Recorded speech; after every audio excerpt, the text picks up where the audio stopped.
Hello, everyone. Welcome back to another week of the Max Potential Habits podcast. Today, I am super psyched to have on the best-selling author of the 12-week year. Get more done in 12 weeks than others do in 12 months. And I want to share with you all, if you've worked with me before or you've watched my videos, listened to podcasts, you know that I plug this guy all the time. We have on Brian Moran, who is the CEO and founder of Brian Moran and Company.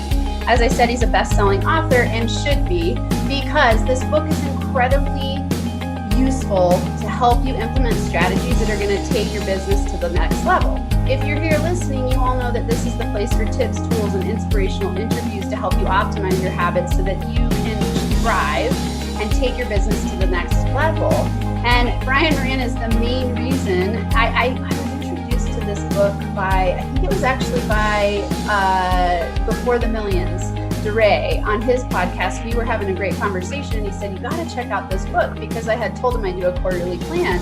I read it and I was like, okay, this guy has got to come on the show. And I'm so grateful that you're here. Thank you. Welcome to the show, Brian. Yeah, great to be here with you. Awesome. So tell us a little bit about your background. How did you get into being a business? Do you call yourself a consultant, a coach, a trainer? All of the above. Yeah. Okay. Awesome. So, without getting too much detail, I started in UPS paying my way through college. I was working evenings. My parents just weren't in a position to pay for it. They offered me a promotion into management, and I was getting a degree in physiology to be a strength coach, but I loved it, and that set me on a completely different path. Moved to California, got in with PepsiCo, joined a consulting firm, moved back to Michigan, really struck out on my own after that, and started working with some local clients, and just really focusing on how to help business owners, CEOs, leaders be more effective, and that carries through to what we do today. But that's the quick version of it. Okay, super quick. What do you think intrigued you about doing this as a business and taking it on as, I always think about people leading an inspired life and stepping into their path and loving what they do, especially trainers and consultants tend to be in that version. So what was it for you that brought you down that road? Well, it started when I was in corporate America, in leadership, just realizing the impact leaders have, and the responsibility to be the best leader I could be. So I got switched on pretty early into, I had a degree, but I really learned from reading and trying. And back listening to tapes, back when they were on tapes before CDs and podcasts even, listening to that stuff in my car and just taking in as much as I could, and really applying it in the roles I had. And so I got really excited about me growing as a leader, me growing as a person, and then the impact I was having as I applied it and I taught it to others, which ultimately led to, what I do today, which is probably the most rewarding of anything I've done in my career, is because it's the impact. Yeah, you have a broad reach. I know you train. Tell us a little bit what you've turned it into. So Brian Moran and Company, what do you do exactly in that role? Yeah, so our mission is to change lives.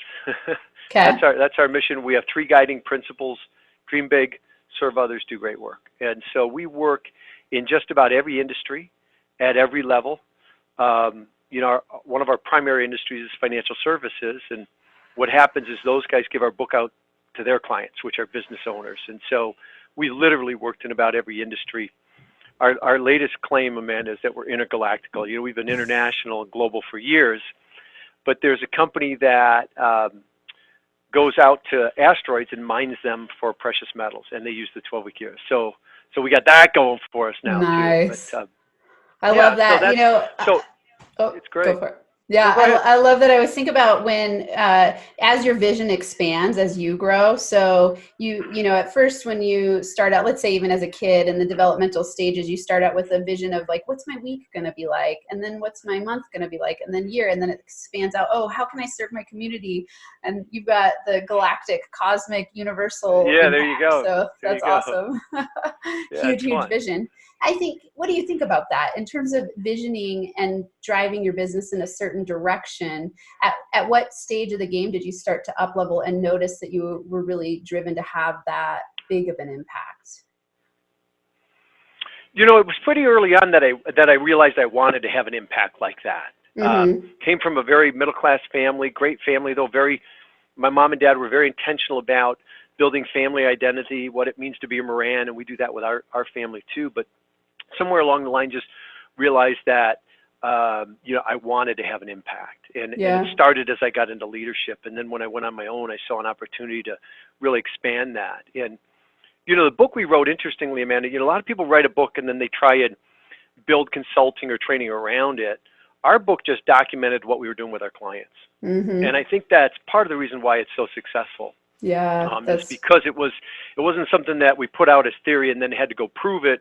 It's what we were doing and was working, and we sort of called out all the things that didn't have an impact and didn't have an effect. And so a little that's different useful. approach. I value that approach. It's something I've noticed in growing my own business, is that I think when you're starting out and you don't yet quite know what you're doing, you put ideas out there and then test them. But I've noticed that it's so much more useful when I'm I've worked with all these people and I see what has worked, and now I create a system, a formula, a theory around it.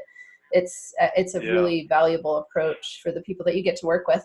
Let's talk about, first, I want to say, what have been some big challenges for you in building your business?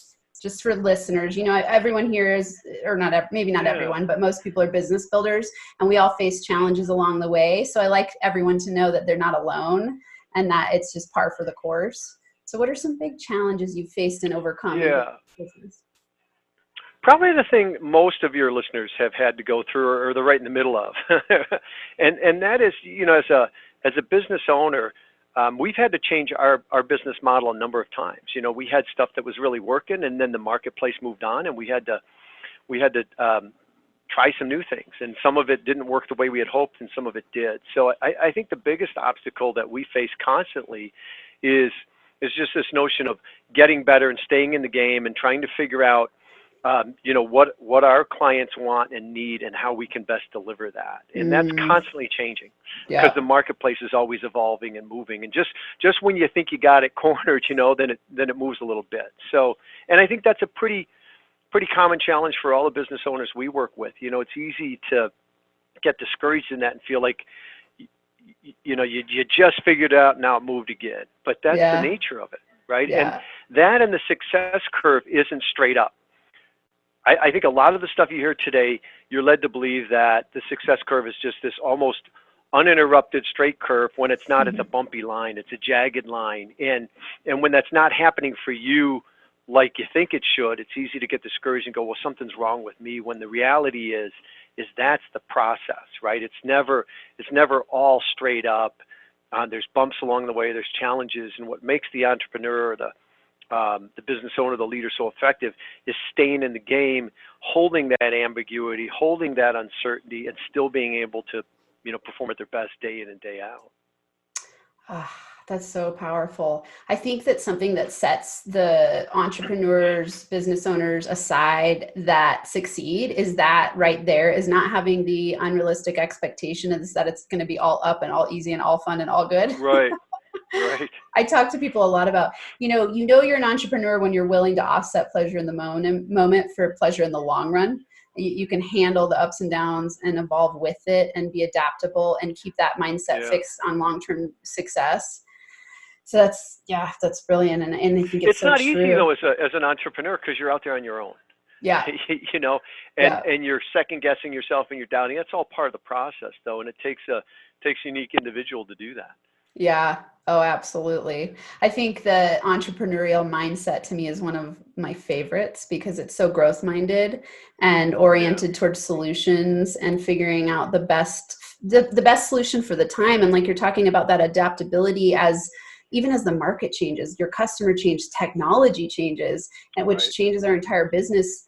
I'd say, I don't know, do you ever notice any patterns there? Like, is it every 5 years, every decade? It's getting quicker. It's faster and faster because the change is more rapid now, and technology, it just facilitates it and it exacerbates it. So what used to take 10 years now takes, a year or two. And so it's not going away, and it's just we're going to see more of it. So being able to stand in that environment and still be effective is critical. Yeah, that's great advice. Tell us, so 12-week year. So you've used this, when this book was, I didn't think to look at the publication date. When was it published? Let's see. I'd have to go back. 2013. 13 sounds okay. right. Yeah, and you had been using it for, when did you develop the concept of the 12-week year? Yeah, interesting story. So Michael Lennington and I, my business partner, were headed to a conference in financial services for managers. And we were a vendor. And we were talking about, okay, what shiny stuff are we going to hand out? And I'd been thinking about writing a book and even talked to some ghost authors and, to kind of work that, didn't like that process. And so I said to Mike, I said, hey, why don't we just write a short format book? Leave out all the fluff and self-publish it. So we wrote the precursor to the 12-week year. It was called Periodization, 12 Weeks to Breakthrough. And periodization is the athletic training concept that we adapted. But we wrote that thing in 12 weeks. And then we went down to Kinko's. That's how you self-publish, right? And it was, do we print 50? Do we print 100? We didn't want to go and bring a bunch back. So big gamble, we printed 100, went to the conference, sold all of them. From that, sold like 100,000 copies of that book. Wow. And then it was after that Wiley said, hey, we'd like to publish that. We want a little bigger. So if you look at the current book, it's in two parts. That front 64 pages is very much like the original book. But we wrote that thing in 12 weeks. It changed our business, changed our lives. So incredible. Yeah, I love cool. that. Yeah. Okay. So tell listeners who haven't gotten to read the book yet, and I'm sure they will, what are the main principles behind setting up a 12-week year? Well, the first thing you have to realize is that it's not enough to know. Because there's this tendency for all of us to think that it's the next big idea, or there's some secret sauce out there that you're unaware of, or some technique or something that's going to make the difference. And strategies and ideas and techniques matter, knowledge matters, but none of that's a difference maker. The real difference maker is execution. Right? It's not enough to know. The marketplace only rewards those ideas that get implemented. So everything we do around the 12-week year is to help individuals and organizations perform at their best through more effective execution. And Amanda, one of the things we saw as we were working with clients, one of the barriers to that was the annual cycle. So January rolls around, everybody's fired up, everybody's excited, and they set their annual goals and they build their annual plan. In some cases, they'll break it down quarterly, and some even monthly and weekly. That's what we would do. And we got good results, but we're not getting what people are capable of. And so we came across the concept called periodization, which is an athletic training process that's all about focus and overload to create breakthrough. And we said, that has applicability. And so we took that concept and moved beyond athletics to structure it where it works in a business setting and a personal setting. And that's really where the 12-week year was born. So our clients operate in the context of every 12 weeks as a year. And no, there aren't 4 of those in the year. That's annualized thinking. There's just this 12-week year followed by the next. And what that does for people is it puts a hard line in the sand every 12 weeks where you're going to measure your success or failure.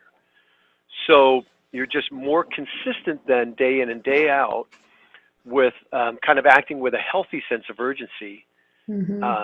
And so more of the important stuff gets done. It's nothing magical. It's just less is put off, more gets done day in, day out, week in, week out, and we start to add, one more week on top of one more week on top of one more week on top of one more week. In 12 weeks, it can have a huge impact. So that's the first place. The first challenge to your listeners is not enough to know, you got to execute. The second is get out of the annual environment. Right? Everybody's periodized right now because at least when we're talking here, we're in October. We're coming up to the end of the calendar year. So, but it's with a lot of stress. It doesn't have to be that way. Right. Right. The more you treat the 12 weeks as the year, the greater impact it has on your actions, the bigger impact on the results. Yeah. It's interesting. Something I notice coaching clients sometimes is there's resistance to planning. And it's that idea, you said a few things that were really powerful with focus and overload and creating breakthroughs. And there's something about, I think that people think that planning causes restriction and constriction sometimes, but every successful business owner I know is powerful at planning. And that periodization concept of going, okay, and I know, I'm pretty sure you wrote about it in the book, Parkinson's Law, and how the work expands to fill the time allotted. So if you have the entire year to do something, people tend to put it off. And then there's this crunch time in quarter 4. So instead you go, I can start a 12-week period at any point in time and focus all of my attention on this project that I want to complete, project, or, whatever it would be for more 12 specific weeks. Goal, right? Whatever the goal is. I think, to me, there's so much power in it. I think one of the reasons people are sort of disenfranchised with planning is because they don't execute. So it becomes this perfunctory exercise. Every year I build a plan, I don't execute it, doesn't have an impact. Well, one, you're planning annually, which isn't, we did that 90 years ago. It's not effective in today's environment. And two, most people are planning conceptually, they're not planning tactically. And so concepts don't execute. So the only reason we plan with the 12-week year is because it impacts the implementation, but how that plan's structured, how it's written, has a lot to do with how well you and your team can execute it. I love this. Okay, will you share with listeners the difference between making an executable plan versus a conceptual plan? Because I think that's a very powerful point that you're making. Yeah. So first is with the 12-week year, it's all about focus. So our plans have 2 levels. They have goals and they have tactics. And the first thing you have to understand is the difference between goals and tactics. Goals are outcomes, tactics are actions. We don't control the outcomes. We control the actions. So we're going to limit it at the goal level and at the tactic level. We talk about critical few, right? 1 goal is better than 2, 2 is better than 3, because, all of us have limited capacity. Doesn't matter how many people you have on your team. We work with companies that have tens of thousands of people. They still have limited capacity. And so focusing that capacity on a few areas and really moving the needle is critical. And then at the tactic level, moving beyond concepts to what we call tactics, which is a concept would be in sales like cross-sell or, get referrals, which are great concepts, but those don't execute. You see a lot of items about networking, attending networking meetings. Those are great concepts. They're not tactics. Tactics are statements that describe an action that you can take. Ask for a referral 3 times a day. That's a tactic. That's much more granular, much more specific. It describes the action. So we know the magnitude of the work, and it also leaves a breadcrumb trail so that we can make smaller adjustments more frequently, which is one of the keys to how the 12-week year accelerates your success. Awesome. I love this. So practical and simple, and yet many people overlook it. I've thought about this a lot lately. Obviously I'm a business coach, and when I talk to people about goals, I've really been shifting the way that I think about goals, in part from reading your book and just doing a lot of goal research and thinking about how we operate, and that idea of people set a goal, they beat themselves up because they don't accomplish it, and they are, it's almost like they become disenchanted with goals altogether. Whereas I go, well, set goals that are action-based, set goals that take strategic daily action, instead of going, okay, yeah, you can have the vision of what you want your company to become, but how are you going to get there is through executing on action every day. So it's a really I love the way that you structured it. And a lot of my thinking was framed around reading your book. So tell us, when you go into companies, what do you see some of the biggest challenges for growth for business, for organizations, for business builders, business owners? What are some of the things you're seeing right now as current trends? I think it's pretty standard in that they're all overwhelmed and diffused, whether it's the solopreneur or whether it's a multi-billion-dollar organization. They're chasing too many rabbits, and they're mediocre at everything. And they're like the hamster on the wheel, right? They're stressed out, they're overwhelmed, they're barely moving the needle, and they want to take on even more. Yeah. And the part of the issue is that annual planning process almost facilitates that, because it seems like you got all this time. Oh, we got an entire year. Yeah, we can take on a bunch of stuff. But when it comes down to execution doesn't happen annually. It doesn't happen semi-annually or quarterly. It happens daily. It happens moment by moment. And when you come to realize that, then it really forces you to think through, okay, I do have limited capacity. Where am I going to focus the efforts? How do I be great at a few things versus mediocre at many? And that's what the 12-week year is all about. But the challenge we see everywhere is just this that's taken on too much, overwhelmed. I mean, we work with one of the largest insurers in the world, and we first started working with them. They've got 30 different goals they're trying to move. We're like, you're toast. It's not going to happen. It's not going to happen. So really helping them sort through what are the 2 or 3 that are really core and instrumental in sort of bringing the rest along in the wake. Yeah, that's amazing. It's funny. I love serendipitous moments. I'm reading The Retirement Miracle, and you have the bio. I don't know what it's called. You're on here. You're on this book. Oh, okay. I was like, how cool is that?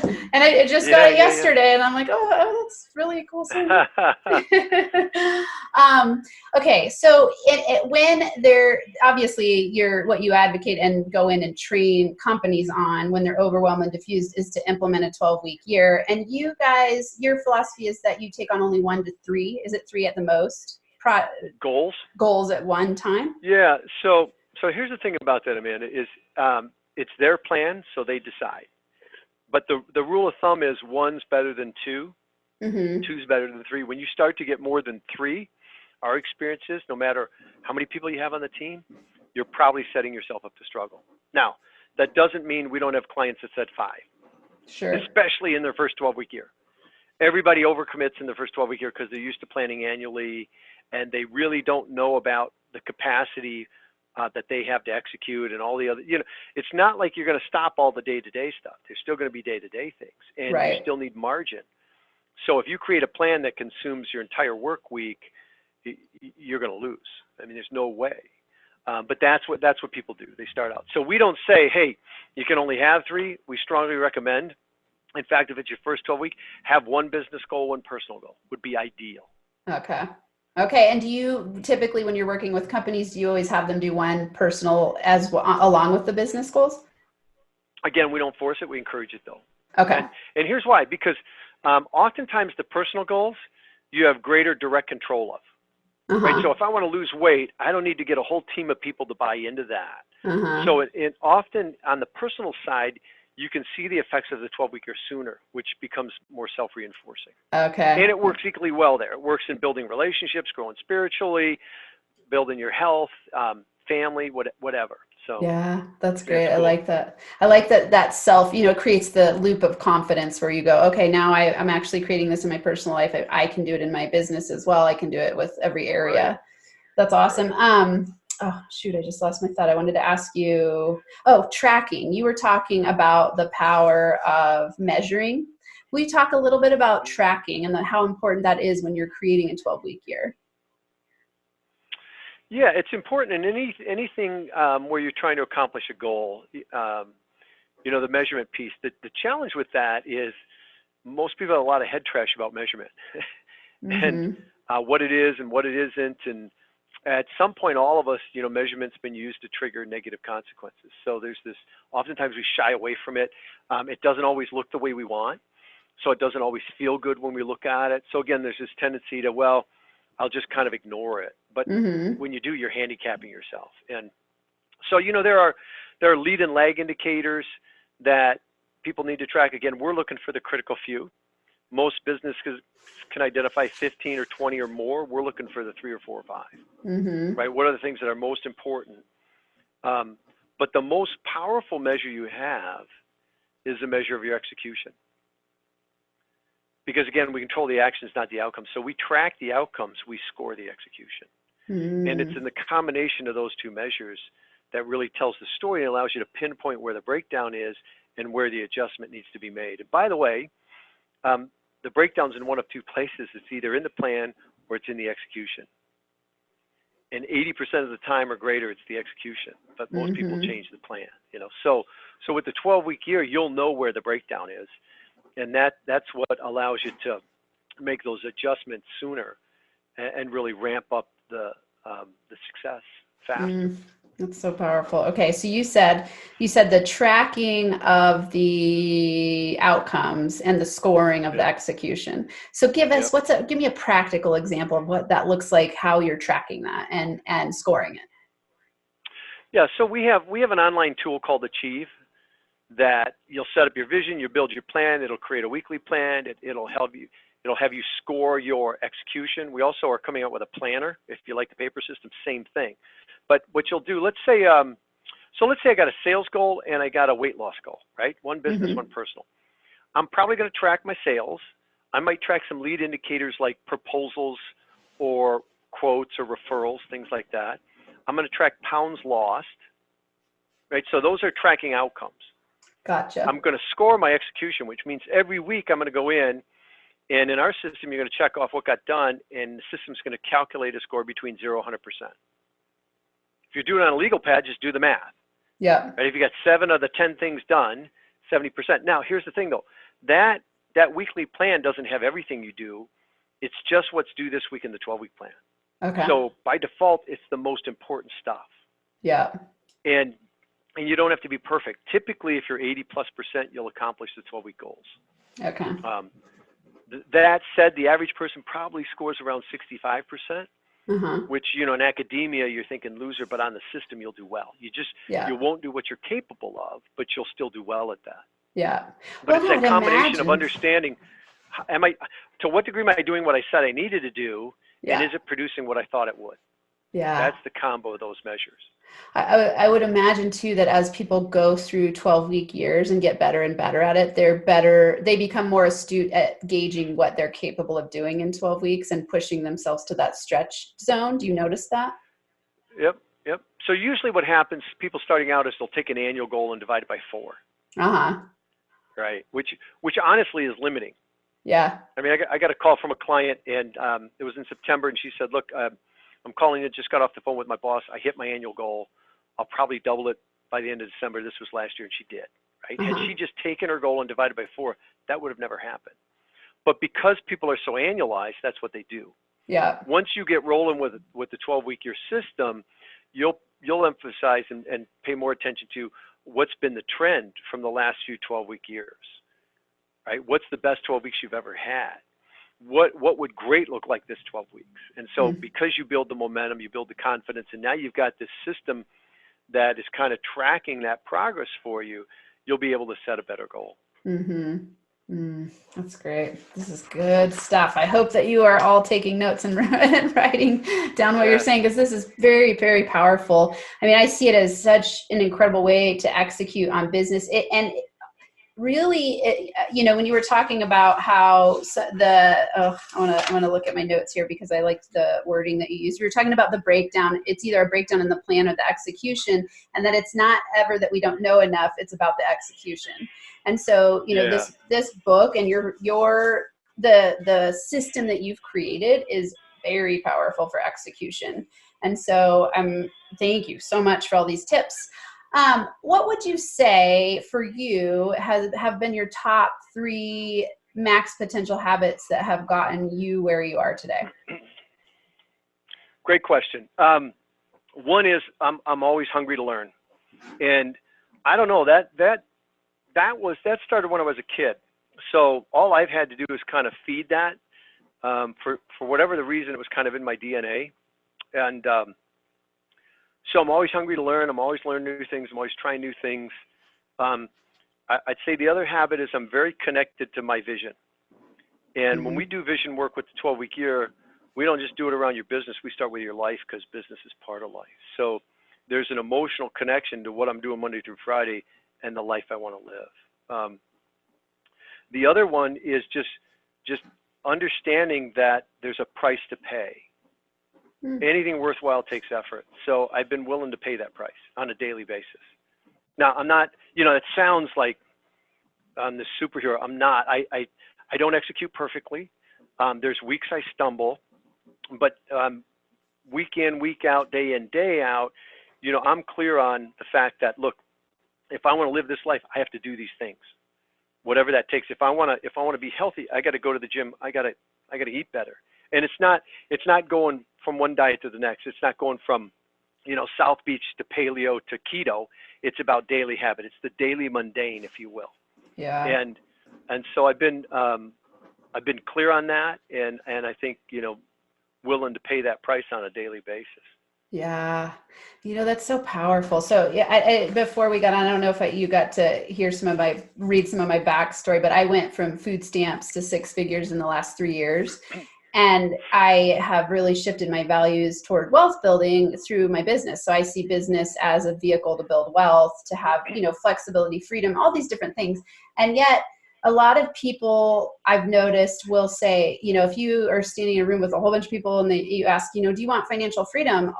Pretty much every person will raise their hand. But then when you ask them if they're willing to pay the price and execute on it, a lot more hands go down, which is evidenced by them not actually ever getting to that place.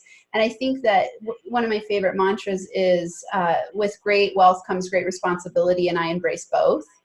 And it's this idea, like you're talking about, like it takes effort, it takes work. Yes, you can create a really lucrative business, but you sacrifice some of those ideas that I think people step into building a business for. They think like, oh, I'll work on the beach and I'll do this, that, and the other. And if you're really treating your business like a business, you're not focused on the lifestyle freedom, you're focused on making an impact, I think.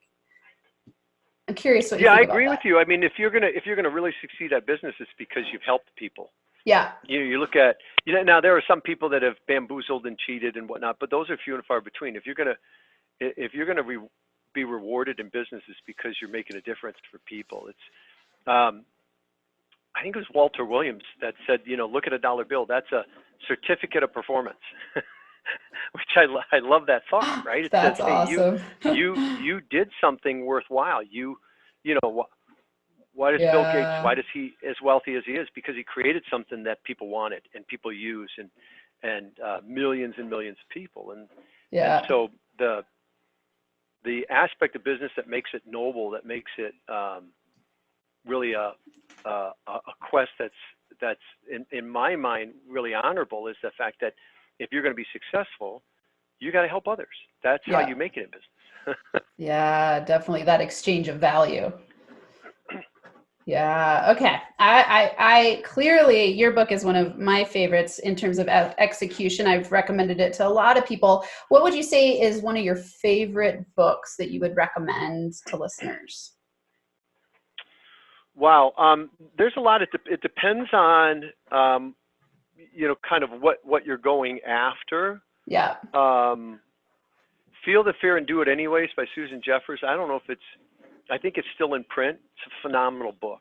It talks about the difference between very successful people and the rest of the folks, and that they both feel fear when they're out doing something new, but the successful ones feel it and do it anyway. So it's just a great book to help you understand that, anytime you're trying something new, doesn't matter how successful you are, there's going to be discomfort with that, and don't let that stop you.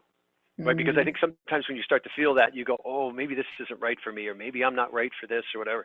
It's part of the process. And so I love that book. That sounds incredible. I actually haven't heard of that one before. Yeah. I'm going to check that one out. And it's Feel the Fear and Do It Anyways. Okay. Yep. I am certain that people are going to want to read your book and check into you and your system and offerings you have. So share with listeners where they can find you. 12weekyear.com. 12weekyear.com. You can get our book on Amazon or Barnes and Noble as well. So that's easy. But that's And would you say that's the best way to plug into all of your offerings?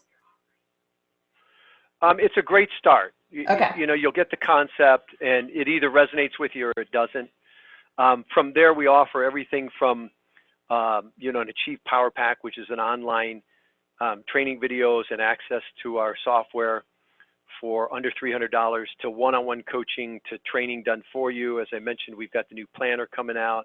So all kinds of different resources at different price points, depending on how you want to engage and to what degree you want to engage, right? If you want to dabble, we got stuff for dabblers. If you want to go all in, we got stuff for people that want to go all in. Okay, awesome. And I have his book, obviously, and Brian's here on the podcast, and I get a weekly email from you as well, and I watch all your videos. So lots of great tips there. So for listeners, if you want to connect, plug in, get on the mailing list, and Brian offers a weekly video giving business performance tips. It's really useful.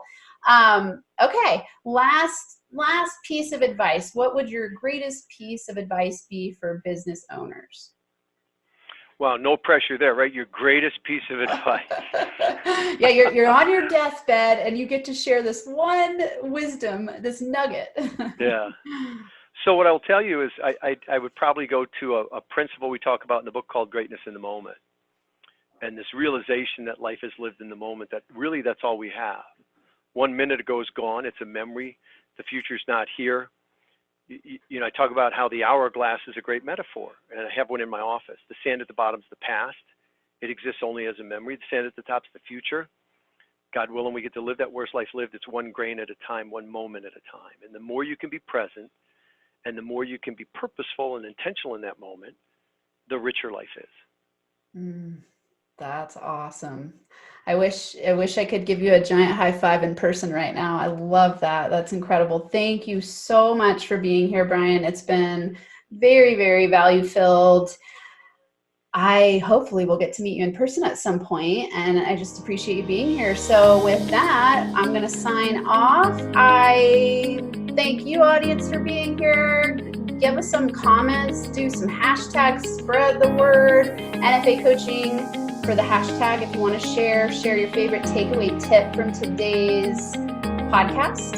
And I will be back next week. I hope you have an incredible week where you thrive and feel alive.